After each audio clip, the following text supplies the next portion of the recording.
And here we are once again, and as promised, the Minister of Natural Resources, right on cue. Good morning, sir. Good morning, Bill. How are you this morning? I am well. You must be kind of hectic times there in the House.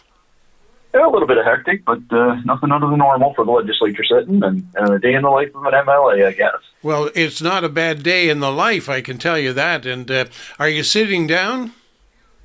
I am sitting. Okay, because I think this is not of your making, I understand, not of your doing whatsoever, but you're the first guy I've been able to get live on the radio to start asking. And you know where I'm going, I think, with this one. The report on the MLA remuneration, that is the pay that you receive and that all other MLAs receive, got a rather dramatic raise the other day. And in fact, it goes back to the end of last year, end of December.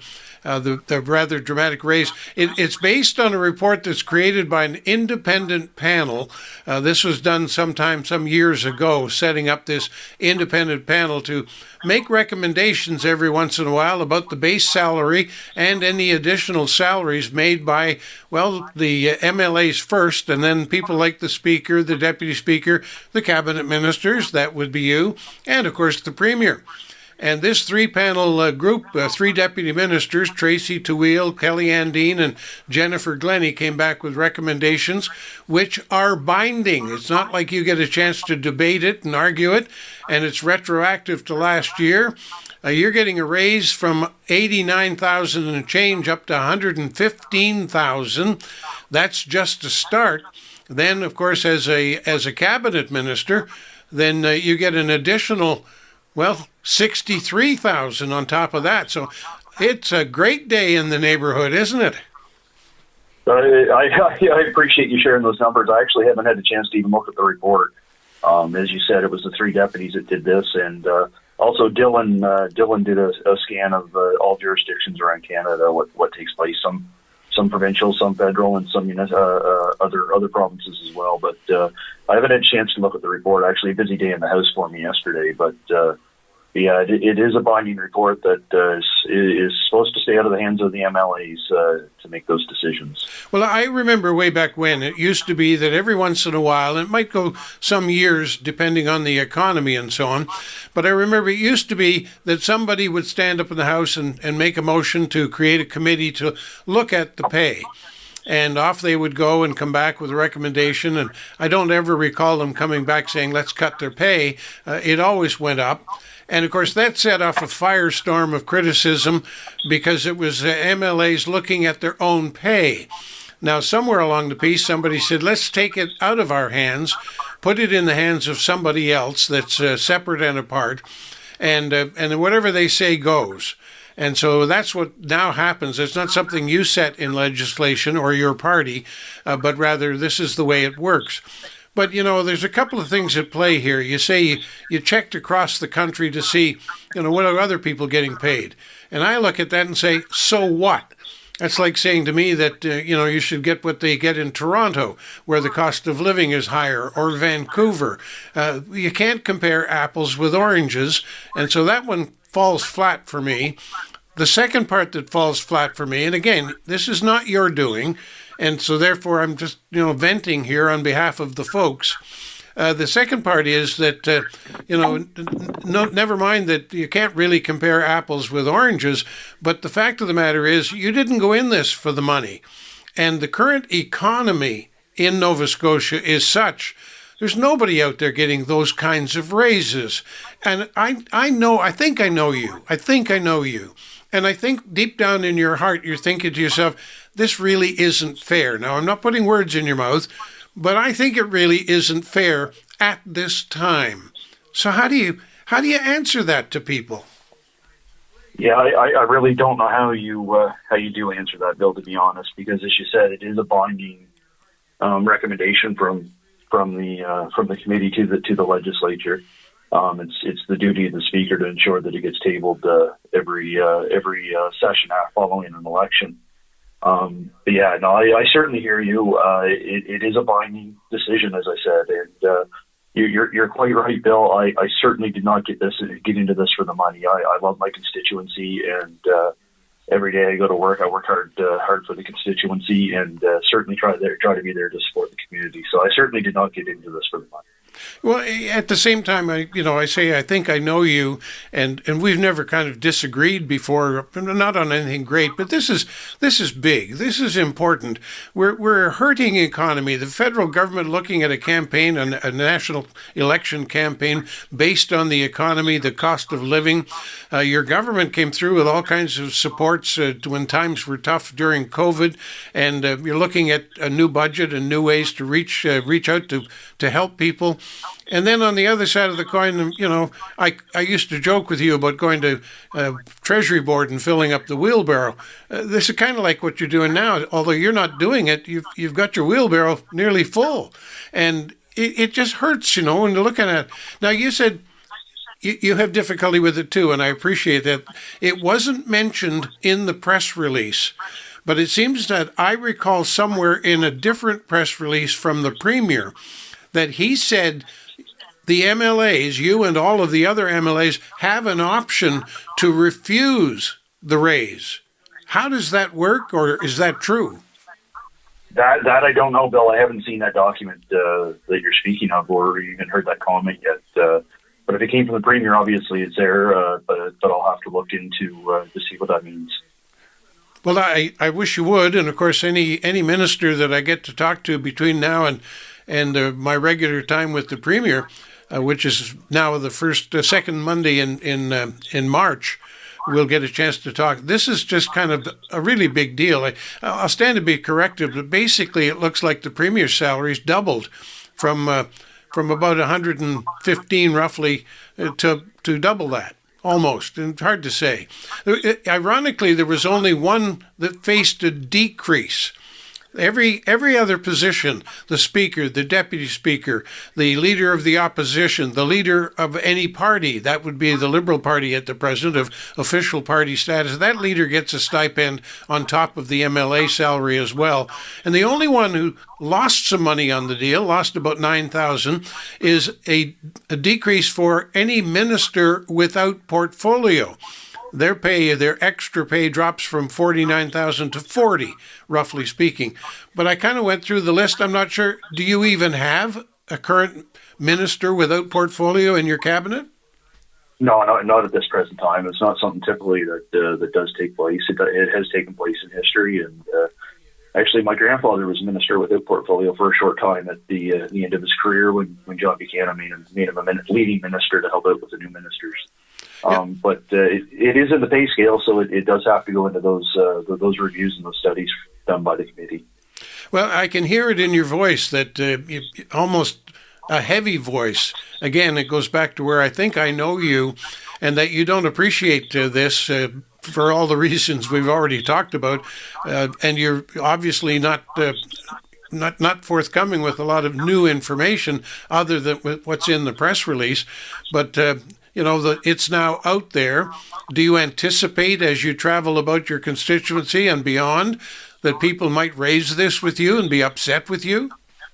Yeah, I'm sure it's going to happen. It happens every time that there's a race for any political representative. I can remember being in opposition and criticizing Premier McNeil at different times about increases here and there, and even watching outside of being an elected official. I can remember when the increases were done in 2009, I think it was, and being critical of that. And so obviously, yeah, it's going to be a conversation that happens out in the communities, and I appreciate your recognition that this wasn't my doing. This was an independent review, and it does happen every election cycle. Every election they go through this same thing again? I missed that point. Yeah, no. Every election there is a report back to the House. There's a committee structured report back to the House. When you look at the legislation to do these kinds of things, you can see all the points make sense. like you just said, that when you break for an election, the committee is automatically struck, and the people go out to seek election based on what they already know were the wages and expenses and so on. And this committee then comes back with the new legislature and announces their findings. So nobody can say, well, he went in it for the money, the raise, because you didn't even know if it was coming or not. So you can understand why that works like that. You stood for election based on the old dollars, and you were willing to go to work for those old dollars, and now you got new ones. But if the size of the increase at a time of inflation, a time of high cost of living, it seems to me some of your legislation tailors payments to low-income people in Nova Scotia, ties it to the cost of living index, which goes up to 3%. And in here we're talking about tens of percent. I didn't do the math, but it's well beyond the cost of living increase.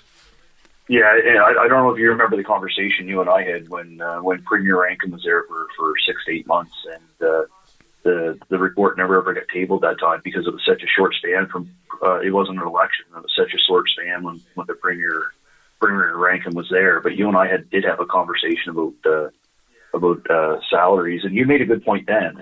It whatever the salary is, why is it not tied to the cost of living or something, rather than having a report each time come back? Maybe it wasn't you and I, Bill. I thought it was you and I. You're right. You're right. There has to be something there that it doesn't have to be a report every election. It's something that, as you said, when I got into it, I knew what I was getting into. And, well, maybe not. Maybe I didn't know everything I was getting into, Bill, but I certainly knew what I was getting into. My family knew what we were getting into. Now, you mentioned about former premiers who are come and gone. This legislation, this package, also affects the people who used to be there, the people who have retired from the House, the people who have been were not reelected, for example, and the transition, leaving politics, going back into public life. They're impacted by this with raises as well, and they're not even there anymore.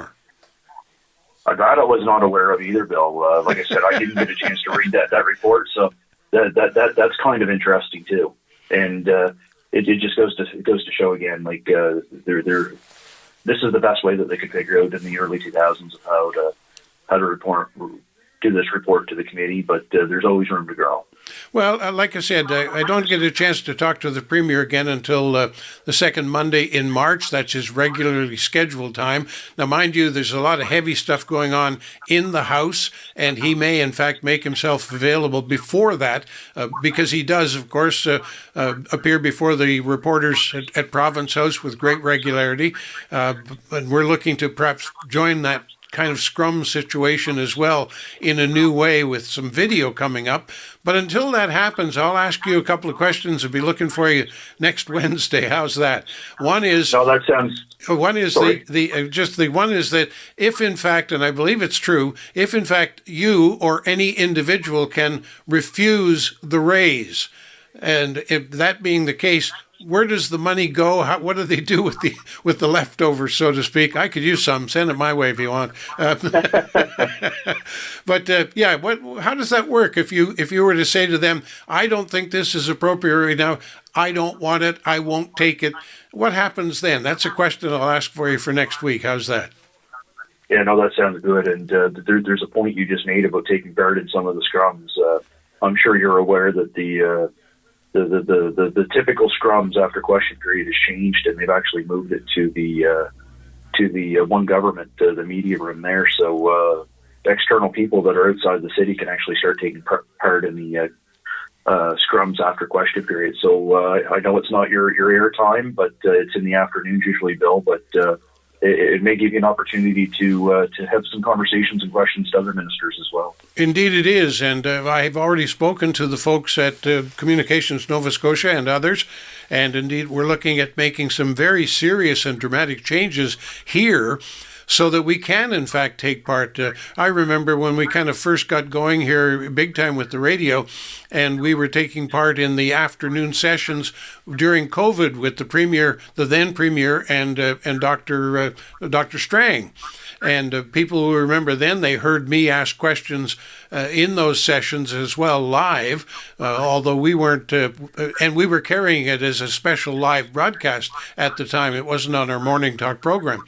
But there's more of that going on, and video is a big part of that. Not just what did he say, but how did he look when he said it, because it's TV, it's video. And we are here at Hope Center going to get very much involved in that. Afternoons, evenings, perhaps with you on the trail some days, who knows? We are a video world today, and maybe I'll be hounding you with a camera on my hand, who knows?